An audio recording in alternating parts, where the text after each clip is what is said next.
τι είναι, δορυφορικό κατευθείαν. Το παιδί δεν έχει τίποτα, ευτυχώς. Ναι, τίποτα, φόρτος ήταν. Θα με δω λίγο εδώ κάτι ψηλό έχω. Παύλο, χαλάς το πλάνο από τους υπόλοιπους, μην είσαι τέτοιο. Παύλος πάντα. Ωραία μου φάει. Ο Παυλίκο είναι εκεί, δεν θυμάμαι.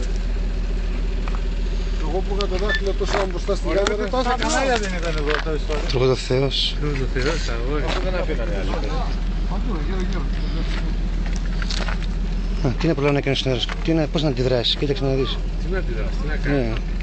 Εγώ το δεν βαρέ.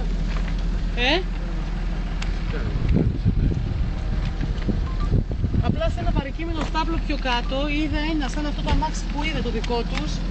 Έλα, τι θέλεις, τεχνάς. Τα κουμπάτρα. Εγώ θεωρώ ότι ήταν το πιο πρώτο. Τρύπα ακριβώς εδώ, παιδιά. Στο μαξιλαράκι ακριβώς εδώ έχει τρύπα. Έσκυψε. Είχε βγει έξω. Πελάγει για βίντεο. Κοιτάξτε, γι' αυτό σας πήρε. Κοίταξε. Γι' αυτό σας πήρε. Ναι, αφού είδα. Εγώ στο κεφάλι ρε παιδιά. Και το βρείτε τώρα. Κοίτα εδώ η τρύπα, είδες.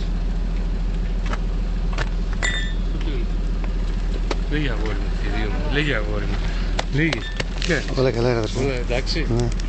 Πού ήσασταν τώρα,